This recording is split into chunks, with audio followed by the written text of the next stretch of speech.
سورہ کوثر مکی صورت ہے۔ قرآن پاک کی ترتیب کے اعتبار سے اس کا نمبر 108 ہے اور نزول کے اعتبار سے اس کا نمبر 15 ہے۔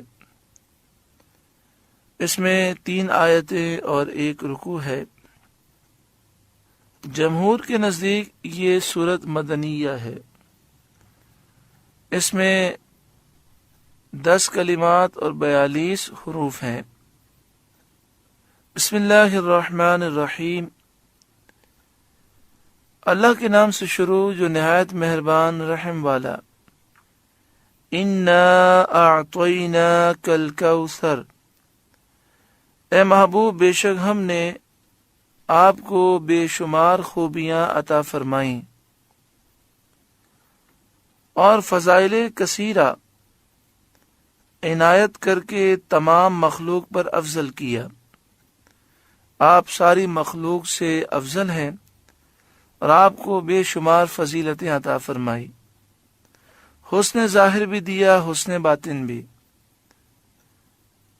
نسب عالی بھی، نبوت بھی، کتاب بھی، حکمت بھی، علم بھی، شفاعت بھی، حوض کوثر بھی، مقام محمود بھی،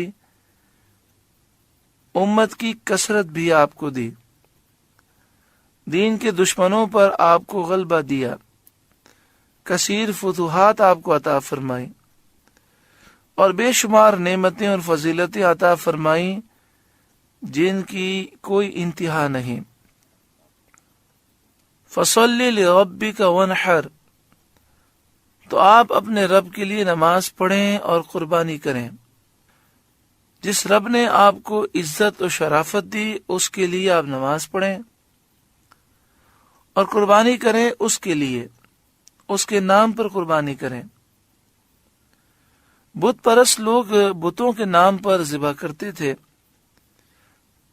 تو یہاں پر یہ درس دیا گیا کہ بتوں کے نام پر جانور ذبح نہ کیا جائے، اللہ کے نام پر ذبح کیا جائے۔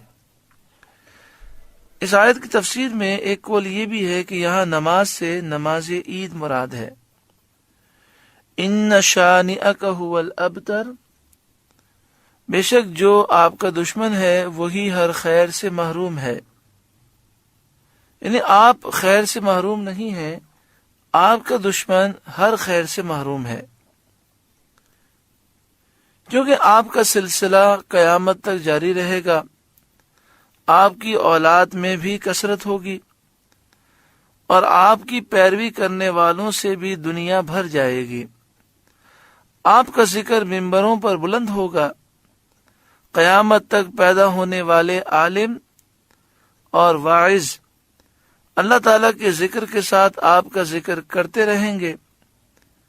بے نام و نشان، ہر بھلائی سے، ہر خیر سے محروم تو آپ کے دشمن ہیں۔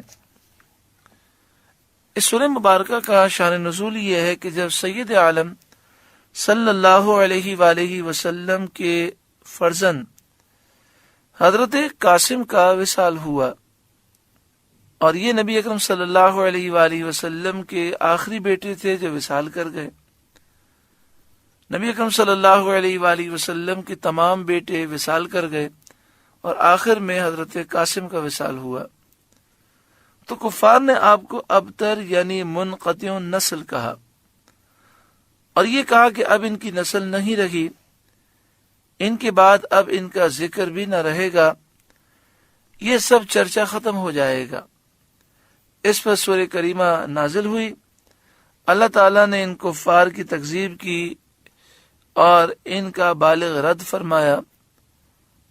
سورہ کوثر کا درس مکمل ہوا۔ اللہ تعالیٰ اس سورہ مبارکہ کے نور سے ہمارے قلوب کو روشن منور فرمائے۔